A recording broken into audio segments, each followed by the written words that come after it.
These are the movement standards for Battle at the Barracks 2, starting with WAD 1, Cindy. We'll start with Division 3. The workout is 100 single unders, then 5 pull-ups, 10 hand release push-ups, and 15 wall balls. The standard for single unders, the rope must pass under the foot 1 time. You do not have to string the reps together. However, if you miss and the rope passes only under only 1 foot, or if the rope doesn't pass under your feet at all, that will be a no rep. Division 1 will be double unders. The rope must pass under the feet 2 times to count. Again, you do not have to make your reps consecutive. However, for the double under to count, the rope must pass under the foot or feet in 1 jump. If you miss and the rope lands in front, that will be a no rep. If it only passes under 1 foot, that will also be a no rep. Moving on to pull-ups, the standard or the movement for Division 3 will be regular pull-ups.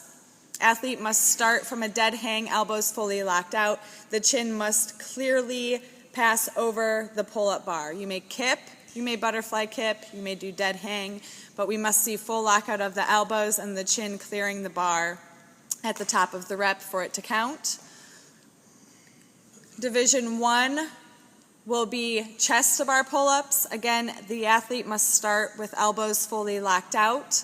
Each rep must start with a locked out elbow and finish with the chest making contact with the bar. The chest will be any area below the clavicles and above the hip, so any part of the torso. Again, athletes may do strict pull-ups, kipping pull-ups, or butterfly pull-ups.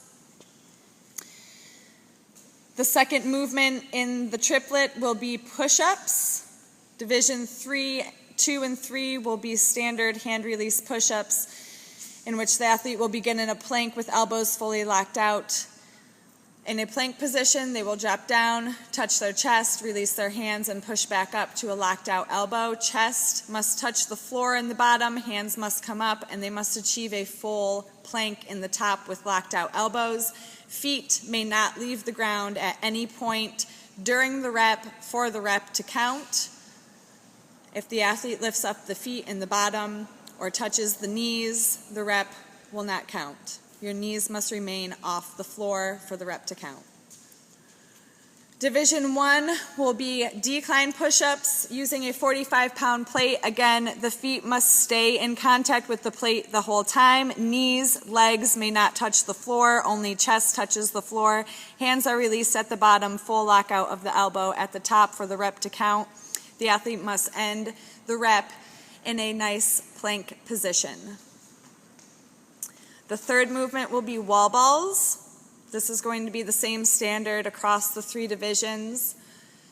The athlete will start with the wall ball on the floor. They will pick it up. They must exhibit a full depth squat. Crease of the hip is at or below the knee or 90 degrees, and the ball must land in the target that is specified for the athlete, either the green or the black.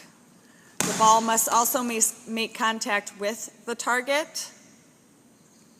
It may brush the target on the way back down, but it may not touch and then roll in to the target.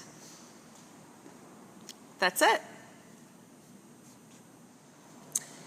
These are the movement standards for Battle at the Barracks 2, WAD 2, Twisted Randy. We will go over the snatch and the box jump over. Division 3 and 2 will not have full-size plates on the bar. The movement standard for both of these divisions will be the bar begins below the kneecap at the top of the shin and must finish in a locked out position overhead, moving from below the kneecap to overhead in 1 movement.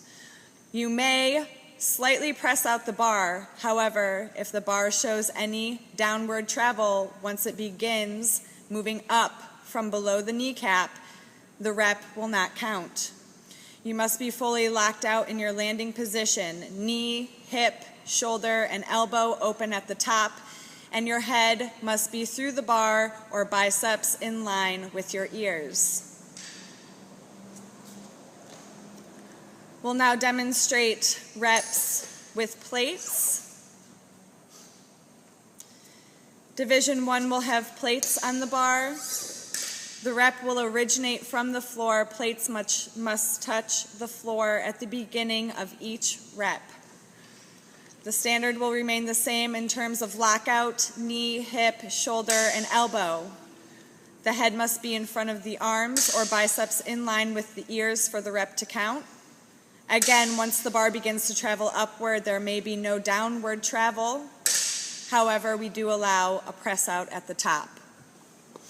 You may power snatch, muscle snatch, or full snatch, but you must come to a fully locked out standing position at the top of the rep for it to be counted. Moving on to box jump overs. Division 3, we're allowing step ups.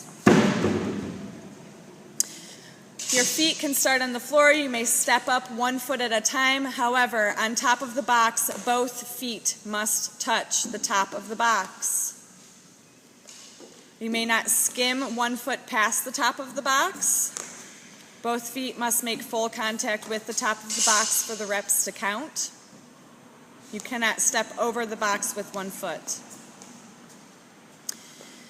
Division 2 and 1 will be box jump overs. Again, both feet starting at the floor, they must leave together, touch the top of the box, and they can land together as well. So leaving together, landing on top of the box, jumping to the other side. You may not step up in Division 1 and Division 2. You also may not run on top of the box. Both feet must leave the floor together, make full contact with the box at the top, and land on the floor together. You may laterally jump. You may not jump over. We are requiring that every athlete makes contact with the top of the box with both feet in Division 1 and 2. That's it. These are the movement standards for Battle at the Barracks Squad 3. It will be a 7-minute, 1 rep max clean and jerk ladder, followed immediately by 5 minutes of max reps over the bar burpees. Each athlete will begin with an unloaded bar. They will load the bar to their starting weight. You must have clips on the bar for the rep to count. If you do not put clips on your bar, your rep will not be counted. Once your bar is loaded to your starting weight, you must clean the bar. You may muscle clean, power clean, squat clean, or split clean. The movement used to bring the bar from floor to shoulder must resemble a clean. Once the bar is to the shoulder, the athlete must exhibit control with elbows in front of the bar before the bar moves overhead. You may push jerk or split jerk. Once the rep is landed, the feet must come back together to full standing lockout. Knee, hip, shoulder, and elbow must be open, and the ear must be in line with or in front of the biceps before the bar moves down. Athletes, you are responsible for waiting until your judge okays your rep before the bar is moved down. If you move the bar down without receiving a good rep or a count from your judge, the rep will not be counted. Moving on to the over-the-bar burpee portion of the workout. The burpee starts with the athlete standing. The athlete must touch their chest to the floor. Your head must be behind the bar. You may not turn your face out of the way of the bar. You must be facing the bar, and in the floor position, your head must be fully extended out and behind the bar. Both feet must leave the floor together and clear the bar for the rep to count. You may land 1 foot at a time, but you must leave the ground with both feet at the same time. And that's it.